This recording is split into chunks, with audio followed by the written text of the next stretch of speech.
고맙습니다. 불법 탄핵 많이 늘었어요. 4년의 세월을 보내면서 우리는 과연 뭘 얻었는가 회고하고 반성하지 않을 수 없습니다. 오늘 대한민국 지금 누가 지도자며 국민은 누구를 믿고 따르겠는가라고 하는 제목으로 말씀드리겠습니다. 저희 대한민국 헌법소원안에 불법 탄핵 무효 소송에서 피고에 위치한 나쁜 헌법기관들에 대한 쟁점 정리로서 말씀 올립니다. 피고 국회에 대하여 피고 국회가 헌법재판소의 2016 헌나 1 대통령 박근혜 탄핵 심판의 탄핵 소추장에 관하여 헌법재판 중 입법 부단히 변경 제출한 탄핵 소추 보정서는 국회법상의 표결을 거치지 않은 무효임을 확인한다.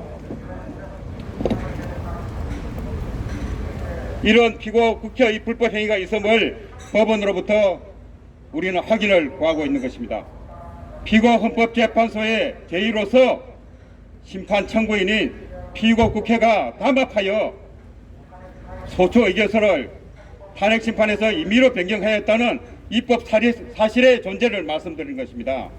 탄핵 심판 결정에 근거된 무단히 임의 수정 제출된 소추장의 보정은 무효인 것입니다. 따라서 피고 국회가 처음 제출한 탄핵 소추장이 부적합으로 피고 헌법재판소는 각하나 기각의 결정을 할 수밖에 없었던 것입니다. 그리고 다음 피고 헌법재판소에 대하여 피고 헌법재판소의 2016 헌나 1 파면 결정은 전형의 위법 사실과 헌법재판소법 제22조상의 9명 전원재판부가 구성되지 못한 8명 결원재판부 결정의 위법 사실로 무효임을 확인한다는 피고 헌재의 불법행위가 있음을 법원으로부터 확인을 구하는 것입니다. 피고 헌법재판소에 대하여 구하는 바는 탄핵 심판을 주관하는 동 피고는 처음부터 파면 선고를 결정해 두고서 진행한 탄핵 심판 심리 과정에서 피고 국회가 처음 제출한 탄핵 소추장의 부적합을 피고 헌법재판소는 각하나 기각의 결정을 할 수밖에 없었던 것입니다. 그런데 피고 헌법재판소의 입법한 제의로서 심판 청구인인 피고 국회가 담합하여 소추 의결서를 탄핵 심판 과정에서 임의로 변경하게 하여 이를 근거로 파면 결정 선고에 이른 것입니다. 피고 국회가 처음 제출한 탄핵 소추장이 부적합으로 피고 헌법재판소는 각하나 기각의 결정을 할 수밖에 없었던 것에 대한 입법 사실로서 대통령을 파면 결정한 것은 전적으로 입법하여 당연무효라는 주장과 또한 헌법재판소법 제3조는 재판소는 9명의 재판관으로 구성한다는 9명의 재판관 구성을 동법 재판소법 제6조 재판관의 임명에 관한 재판관의 임기가 만료되거나 정년이 도래하는 경우에는 임기 만료일 또는 정년 도래일까지 후임자를 임명하여야 한다는 규정이 명백하게 존재하고 있습니다.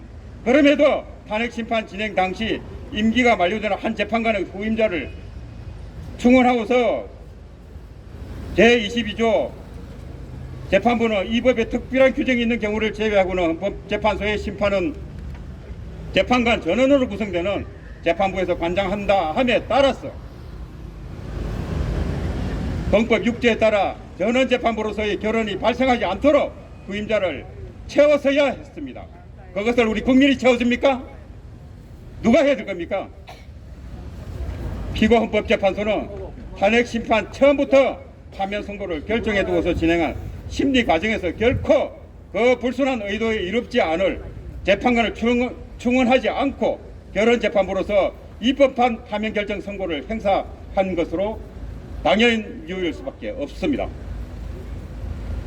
이러한 재판소법 제3조, 6조, 22조의 순차적인 효력 발생 요건으로서의 선결 조건을 완전히 배제하고서 헌법재판소는 박근혜 대통령 탄핵 심판 결정문에 이렇게 표기했습니다. 잘 들어보십시오. 헌법재판은 구인의 재판관으로 구성된 재판부에 의하여 이루어지는 것이 원칙이다. 그러나 현실적으로는 일부 재판관이 재판에 참여할 수 없는 경우가 발생할 수밖에 없다. 이에 헌법과 헌법재판소법은 재판관 중 결혼이 발생한 경우에도 헌법재판소의 헌법소호 기능이 중단되지 않도록 7명 이상의 재판관이 출석하면 사건을 심리하고 결정할 수 있음을 분명히 하고 있다. 그렇다면 헌법재판관 1인이 결혼이 되어 8인의 재판관으로 재판부가 구성되더라도 탄핵심판을 심리하고 결정하는데 헌법과 법률상 아무런 문제가 없다 라고 적어놨습니다. 제가 볼 때 23조에 7인 이상이면 심리할 수 있다 했지 심리하고 판단할 수 있다 없습니다.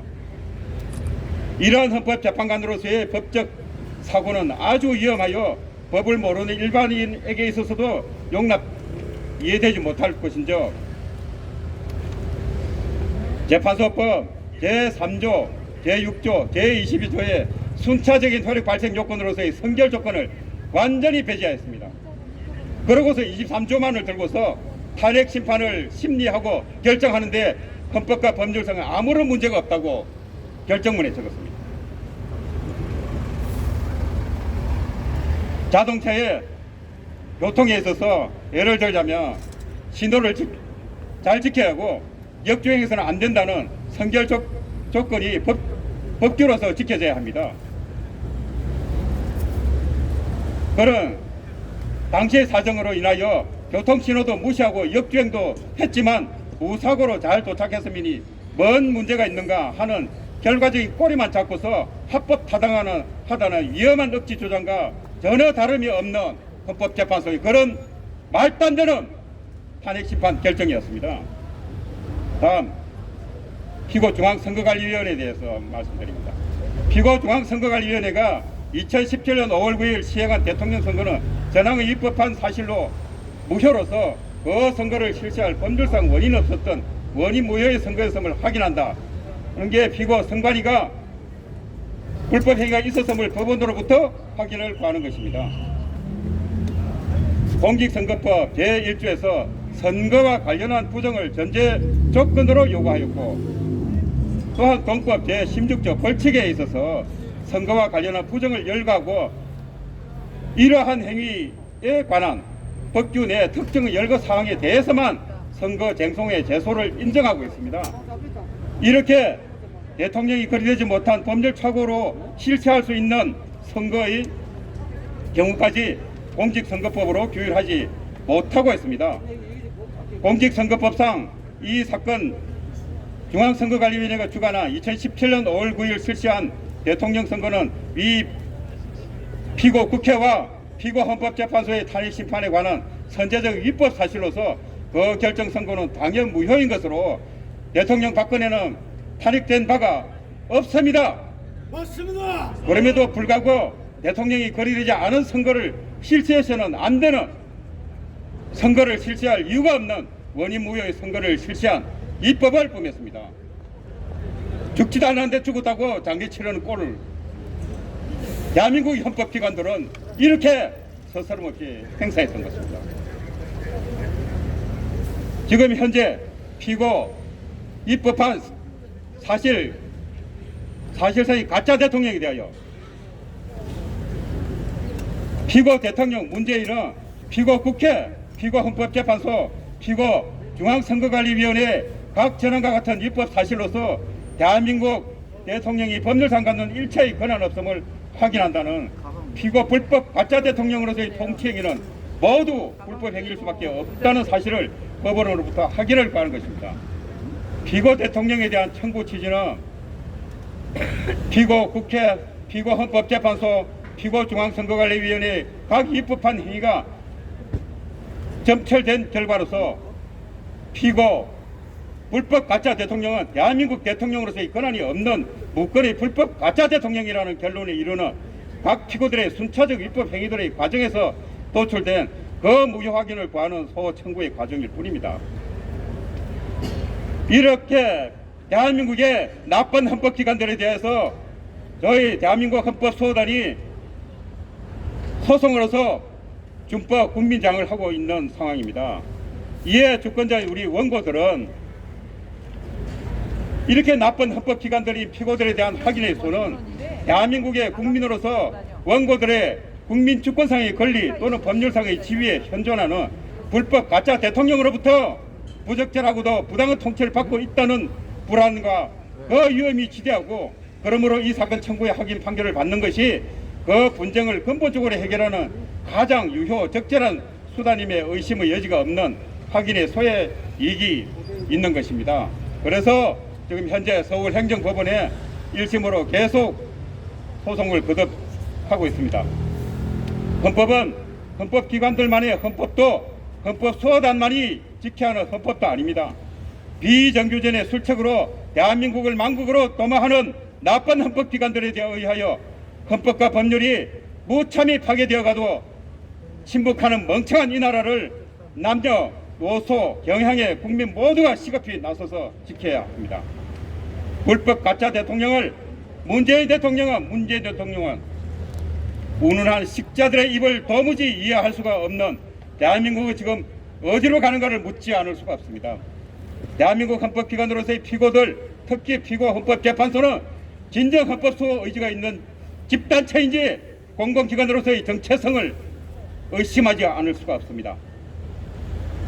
대한민국 헌법재판소는 진정 대한민국 헌법을 수호할 의지를 가졌느냐? 이상 마치겠습니다. 감사합니다.